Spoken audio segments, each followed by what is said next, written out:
इस अधिक मास में आप जो भी पुण्य करेंगे वो अधिक होकर आपको मिलेगा।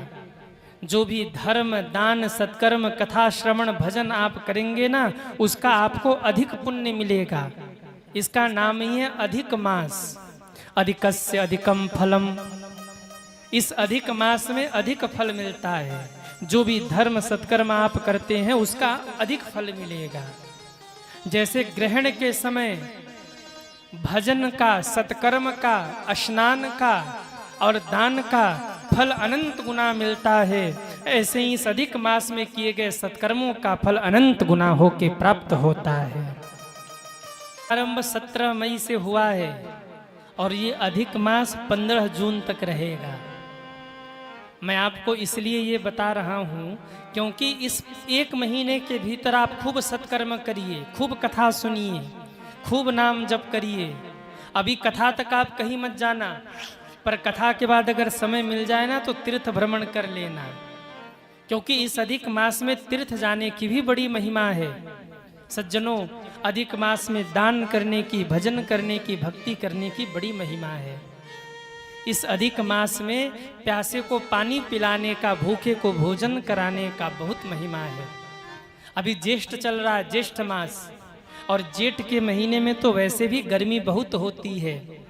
जेठ का महीना, दूसरे अधिक मास, जगह जगह पंछियों के लिए आप जल की व्यवस्था कर दीजिए।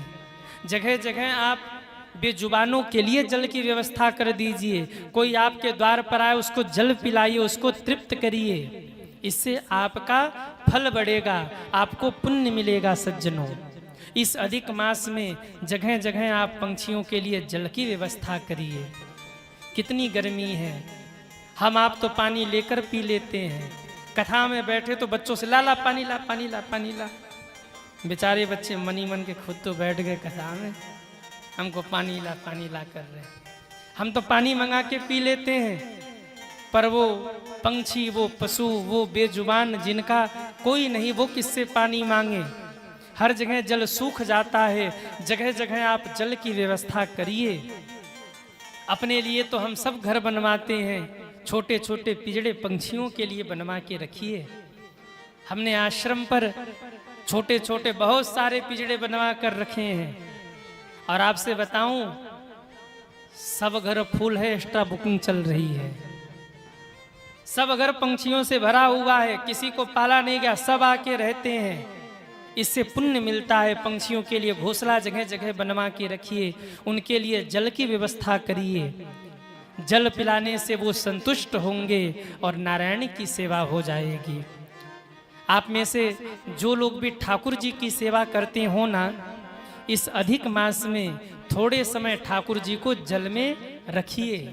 कंठ तक जल में ठाकुर जी को 10-15 मिनट के लिए छोड़ दीजिए और निवेदन कर लीजिए, प्रभु गर्मी बहुत है, खूब बढ़िया तैर लीजिए, स्नान कर लीजिए, जल का आनंद ले लीजिए।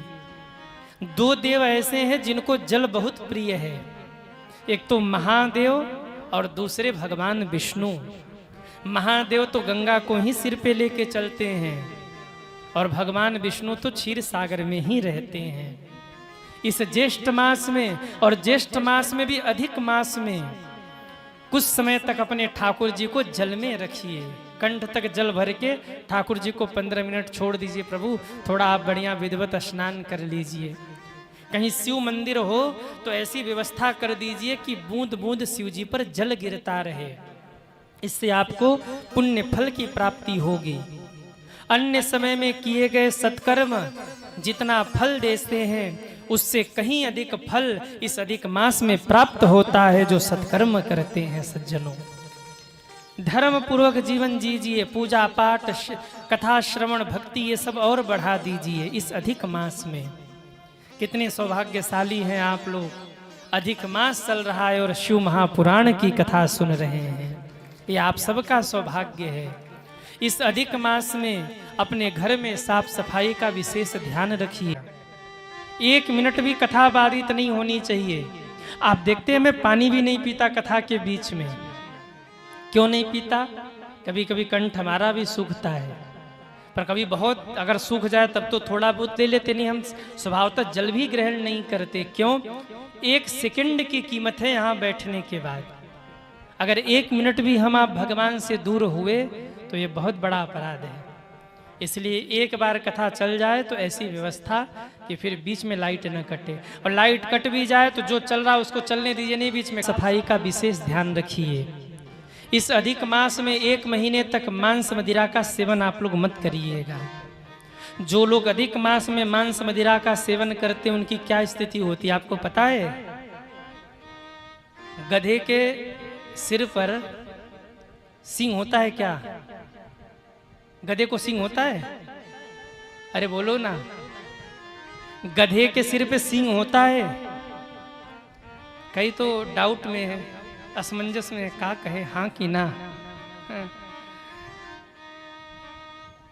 जैसे गधे के सिर पे सींग नहीं होता, चाह कर भी वो चाहे कि सींग आ जाए तो उसके सिर पे सींग नहीं होगा, ठीक ऐसे ही जो अधिक मास में मांस मदिरा का सेवन करते हैं चाह कर भी उनकी मुक्ति कभी नहीं होती, वो मुक्त नहीं होते। इसलिए 1 महीने बिल्कुल सावधान रहिए। ये पुरुषोत्तम मास चल रहा है, मांस मदिरा का बिल्कुल सेवन बंद रखिए। अगर हो सके तो अपने घर में आप लहसुन प्याज भी बंद रखिए। बहुत बड़ी उपलब्धि है। अरे 3 साल में 1 ही बार आता है अधिक मास, पुरुषोत्तम मास, इसका आप लाभ ले लीजिए। ये बहुत बड़ी चीज है अधिक मास, हम आप समझ नहीं पाते। अगर हो सके तो लहसुन प्याज भी अपने घर में बंद रखिए। कई लोग होते हैं बिना जब तक प्याज न कटे तब तक उनको रोटी उतरती नहीं है। अरे 1 महीने खा लो बिना लहसुन प्याज के, बीपी लो नहीं होगा, घबराना मत। कम से कम 1 महीने तो बचाइए भगवान के लिए। इस 1 महीने के भीतर में लहसुन प्याज भी आप बचा सकिए तो बचा दीजिए। अधिक मास में कभी भी जुआ आदि भी नहीं खेलना चाहिए। जो लोग जुआ आदि खेलते हैं अपने दुर्भाग्य को आमंत्रित करते हैं। वैसे तो कभी जुआ नहीं खेलना चाहिए, कभी मदिरा नहीं पीना चाहिए, पर बाबा क्यों बोलने जाए? दुश्मन बढ़ाना है का? बाबा ज़्यादा बोलेंगे मदिरा मत पियो, कहेंगे बाबा ये तो बेकार बाबा है, हम ही को उपदेश कर रहा है। क्यों? लेने के बाद तो आदमी ज्ञानी है, राजा को बेच खाए, बाबा क्या बड़ी चीज है। लेने के बाद थोड़ा सा राष्ट्रपति और प्रधानमंत्री फेल होते हैं बाबा कौन सी बड़ी चीज है। एक आदमी बैठा था रोड पे, लोग बोले हट जा राजा की सवारी यार। उसने कहा आने दो राजा को, आज राजा से मैं हालचाल करूंगा। राजा साहब आए, चिल्ला के बोला राजा अपनी हाथी बेचेगा? राजा ने कहा हाथी खरीदेगा मेरा? ओहो, जेल में बंद करो इसको, कल बात करेंगे इससे। दूसरे दिन राजा ने बुलाया, क्यों भाई साहब हाथी खरीदोगे? कहा साहब कल बेचते तो खरीद भी लेता, आज खरीदने वाला चला गया, आज नहीं खरीद पाऊंगा। तो हम क्यों दुश्मन बढ़ाने जाएं? पर इतना जरूर कहेंगे आपने यहाँ बिठाया है तो 1 महीने अधिक मास आप बचा दीजिए बस। मांस मदिरा का सेवन बिल्कुल बंद, जुआ आदि बिल्कुल बंद, हो सके तो लहसुन प्याज भी मत खाइए। अपने बच्चों का विवाह आदि का क्रम इस अधिक मास में मत करिए, निषिद्ध होता है। बच्चों का मुंडन आदि कार्य भी इस पुरुषोत्तम मास में अधिक मास में नहीं करवाना चाहिए। गृह प्रवेश नहीं कराना चाहिए, नई गाड़ी नहीं लेनी चाहिए, नई दुकान नहीं खोलनी चाहिए। ये सब काम पुरुषोत्तम मास में नहीं करना चाहिए। अब क्यों नहीं करना चाहिए? क्योंकि अधिक मास भगवान विष्णु ने बनाया था हिरण्यकश्यपु के वध के लिए, क्योंकि उसने वरदान मांगा था ब्रह्मा के बनाए गए 12 महीनों में मेरा वध न हो। तो भगवान ने तिथियों को आगे पीछे करके एक अलग महीना बनाया जिसका नाम था अधिक मास। अब हिरण्यकश्यपु को तो मार दिया 12 नरसिंह भगवान ने, पर ये अधिक मास फिर व्यर्थ हो गया। जितने महीने थे सब इसको चिढ़ाने लगे। 3 साल में 1 बार आता है, कोई काम न धाम, ये मत करो वो मत करो, पूरा मल ही है, व्यर्थ ही है, इसलिए इसे मलमास कहा गया। सब कहने लगे तू व्यर्थ है, तू मलवत है, इसलिए ये मलमास कहा गया। सारी तिथियों को घटा बढ़ा के बनता है, इसलिए अधिक मास कहा गया। पर बेइज्जती इससे सही नहीं गई। अधिक मास नारायण भगवान के पास जाकर बोला, प्रभु आपने हमें बनाया तो, पर अब तो मैं व्यर्थ हो गया, मुझे कोई नहीं अपनाता। मेरे समय में तो कोई शुभ कार्य भी नहीं होते, जैसे गृह प्रवेश, विवाह आदि। केवल कथा सुनो, दान करो, तीर्थ करो, धर्म करो, नाम जप करो, यही सब होता है। तो मैं तो वैसे भी व्यर्थ हो गया, मुझे कोई नहीं स्वीकार करता। भगवान बोले, अगर कोई नहीं स्वीकार करता तो आओ, मैं तुम्हें स्वीकार कर रहा हूं। हे अधिक मास, आज से मैं तुमको अपना नाम दे रहा हूं। तुम्हारा नाम आज से पुरुषोत्तम मास कहा जाएगा।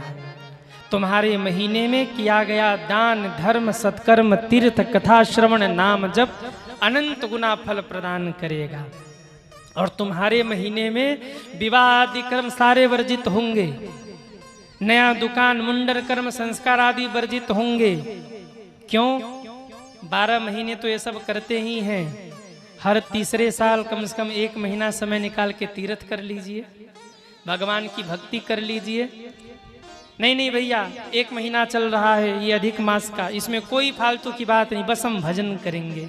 चलो एक काम करो, 1 महीने का समय है, इस महीने कुछ नहीं है तो काशी जी दर्शन कराएं, अयोध्या दर्शन कराएं, वृंदावन दर्शन कराएं। इसलिए इस अधिक मास की महिमा है।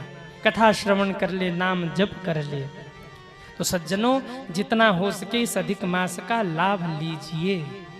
बोलिए शंकर भगवान की जय हो।